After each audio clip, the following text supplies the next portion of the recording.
On Horror Lore today, we're going to be tightening up those boots and taking a trek to Bracebridge, Ontario, where Ian Borbely and his family are from.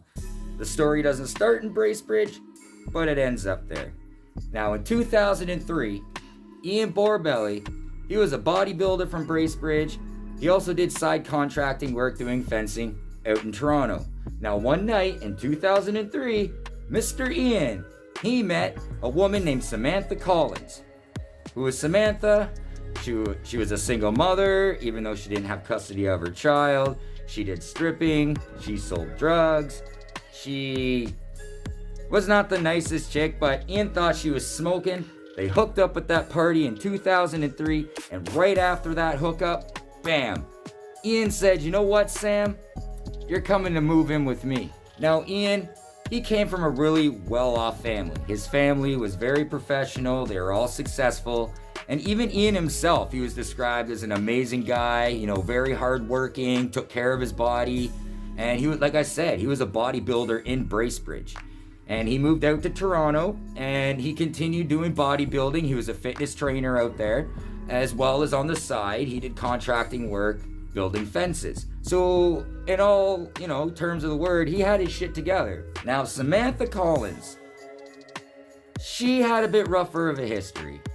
She got pregnant in high school, she then dropped out, she gave up the baby, and no, she didn't give up the baby to continue her education. She gave up the baby to start hustling sinus candy and taking her clothes off for men and stripping. Not the most honest living, but she did what she had to do to survive.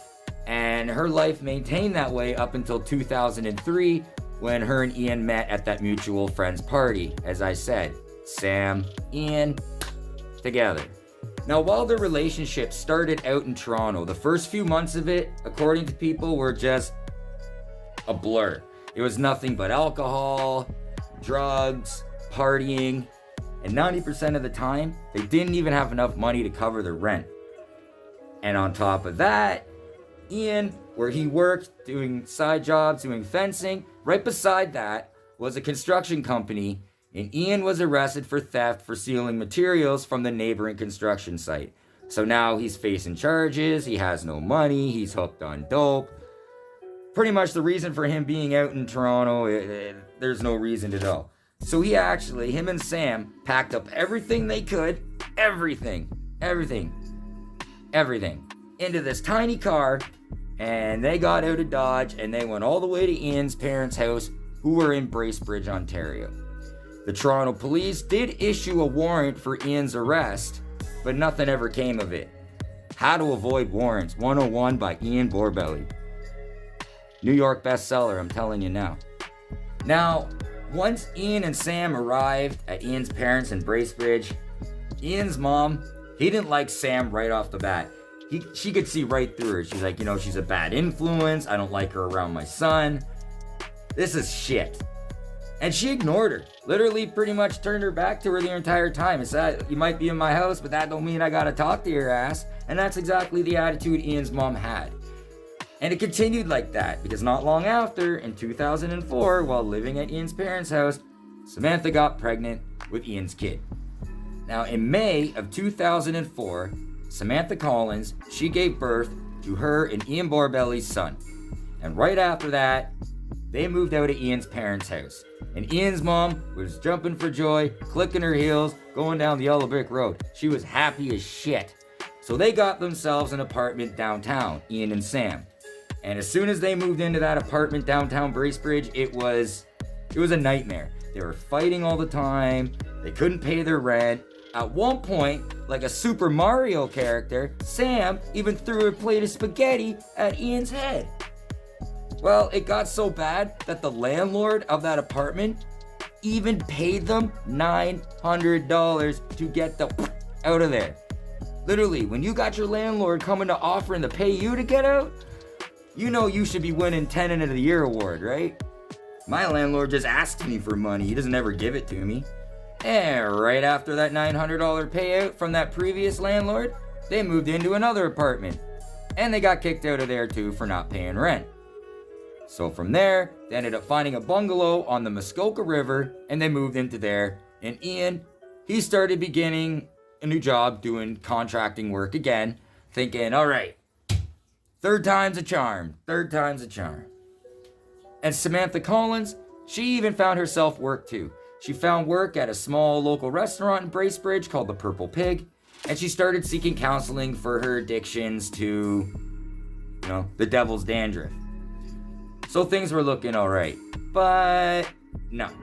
She started having affairs with different men she was meeting, and she would take off for days at a time, just leave Ian behind, the son behind. And Ian's not dumb, he knows what she's doing. It's like, you working late's one thing, but you're not staying at the Purple Pig for 3 or 4 days on end. Like, she should have just told him, hey Ian, I took a side job as a plumber. I'm out there laying some pipe. Now, in 2007, on March 22nd, Ian and Sam were due in the housing tribunal because they were $3,000 arrears on this bungalow on the Muskoka River. It's been a track record of them not paying rent. So, what was supposed to happen? Ian was going to go to this tribunal hearing, try to smooth things out, figure out what was going on with the house and if they were getting evicted or not. Sam stayed home to take care of the son, and she made a whole bunch of phone calls, one of which was to her son's daycare, saying under no circumstances is Ian's mom or dad allowed to come pick up their son from that daycare. That Sam was the only one who's going to be granted permission to take the son from daycare. So why was Sam making all these phone calls to the daycares, getting all these letters and everything? It was the day she was ready to leave Bracebridge. And I think Ian had an inkling, because it didn't take him long at the tribunal, and he actually got back to their bungalow on Muskoka River just before Sam had time to leave. And when he walked in the door, he found Sam on the phone to his current boss, asking him for money to help her get the hell away.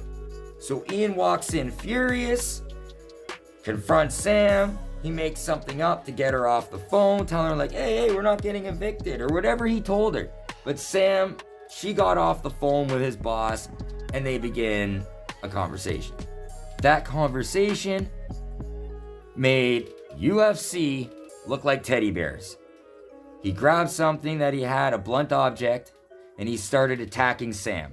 An argument, not even close. He just attacked her. He started bashing her skull in with a blunt object. In fact, the impact was so hard when Sam was trying to defend herself like this, the impact was not only injuring her skull, it was breaking her fingers as well. Ian just completely snapped. Started beating Samantha until it was pretty clear she wasn't getting back up. Now, Ian spent the rest of that day cleaning up the blood because due to reports, there was a lot of it. So he cleaned up all the blood, went and picked up his son at daycare, there was no issue there, and then returned back home. He took Samantha's body, he put it in the trunk of the car. And the early next morning, he drove, he met his boss, and he picked up his pay for that week in cash. After he picked up his paycheck, he then went to Home Depot, bought himself 20-liter buckets with lids, and then drove about 30 minutes south of Huntsville, which is a town adjacent to Bracebridge, and he went to a property of somebody that he had done work for during cottage renovations. Now, this property that Ian drove to 30 minutes south of Huntsville, it had a shop on it with all sorts of tools. So he took an electric saw and he dismembered Sam into 12 pieces. He then took those 12 pieces, he put them into 20-liter Home Depot buckets that he purchased with the lids, put them back into the trunk of his car, and drove home like it was just another day that went by, nothing happened, everything's cool. I've just got 12 pieces of Sam in the back of my trunk like buckets of KFC. So, people are gonna clearly know that Samantha's missing. So Ian, he came up with a plan.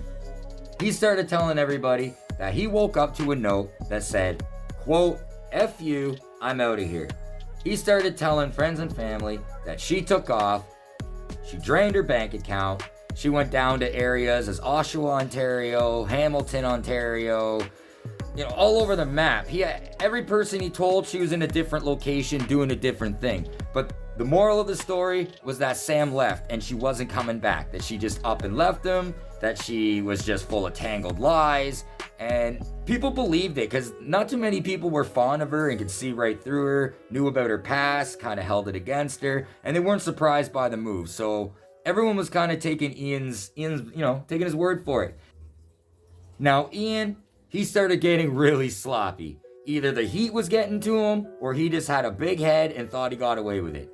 Because after he murdered Sam, he continued using her cell phone until the cell phone company cut it off. He started using her bank card to purchase different things, even going out to dinner at certain places. And he even used her driver's license to get a renewal sticker.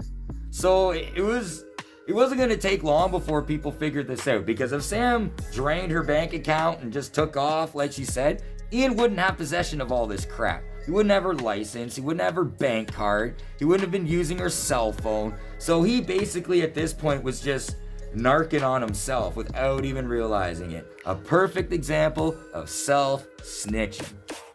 So now we're going to do a quick little whoop to 2010. Just a couple years after Samantha went missing. That cottage that Ian was working at, where he was sneaking lumber away and to build that crate to put the buckets in, yeah, he built that crate and he brought it back to that cottage and he stored it in the crawl space underneath the cottage, thinking no one's ever gonna find it. Well, in 2010, the owner of that cottage was, looking around his property, things like that, and he noticed this crate. And it hadn't been there too long, there was no cobwebs. There was, the crate didn't look that old. It wasn't something that was there and just, miraculously found. So at first he forgot about it. And then about a month or so later, he remembered it and said, you know what? I'm bored. I'm curious. I'm going to go to that crate and I'm going to haul it out, proper open, and see what's inside. You never know. It could be $1 million. You never know. The crate didn't contain $1 million. He said when he cracked that thing open, he just got the overwhelming smell of rotting meat. Quote, he said it smelled like rotting rabbits. Right away, he called 911 and the OPP showed up at that cottage to investigate what he had found inside the crate, inside of those buckets. Now, when the OPP arrived, they opened the buckets.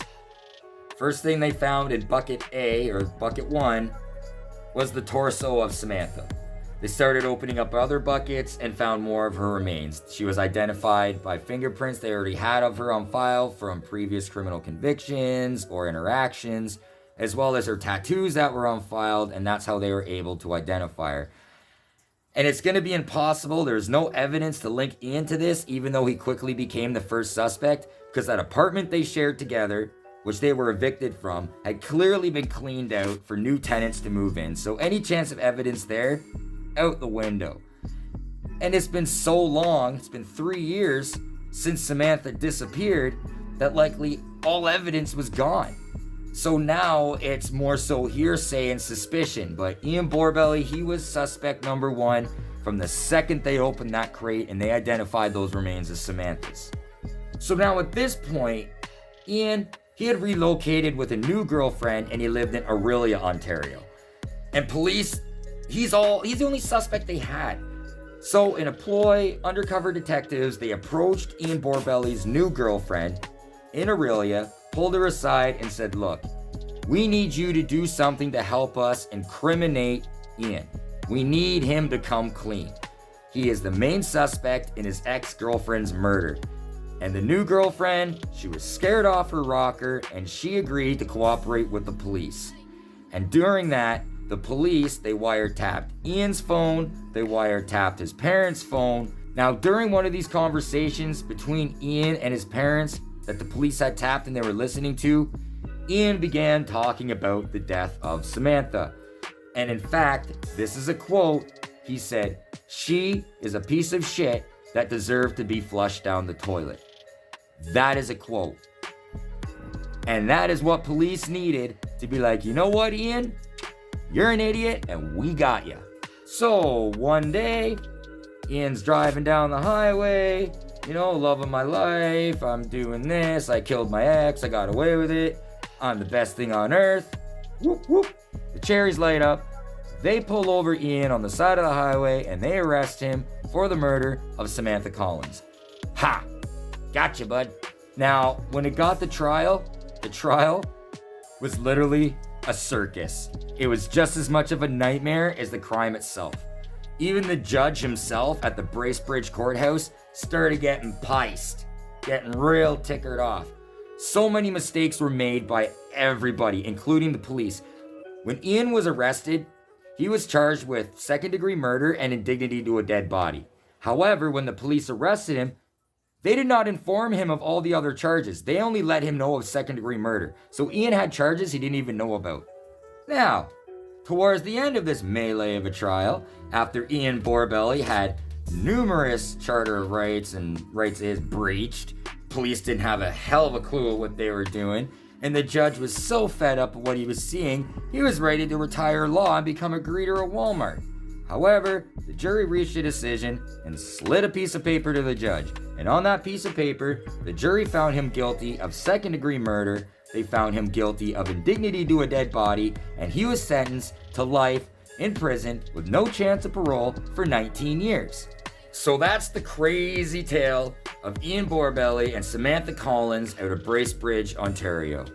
Man meets girl at a party, they get together, turns into just a melee of drugs, sex, rock and roll, miserable, turns to murder. He cuts her up, puts her in buckets, hides her under a cottage. It gets found by the cottage owner. He lies, goes to prison.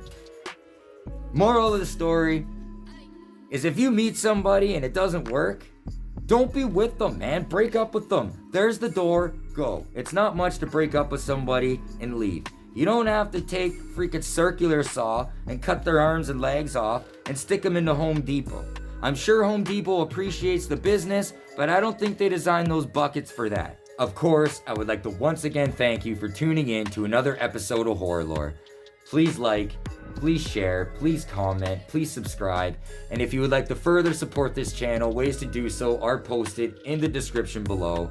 I thank everybody for taking the time out of their day to watch me, watch these videos and these stories, and I would love to give back to my subscribers. The more we can make this channel grow, the more I can give back. I would like to be able to offer giveaways, prizes, etc. to the people who tune in. So together, you, me, we can grow this channel and we can make it fun and interactive. So thank you so much for tuning in, watching Horror Lore, and you never know. The next story I'll be telling could be about you or somebody you know. Until next time, thanks everybody.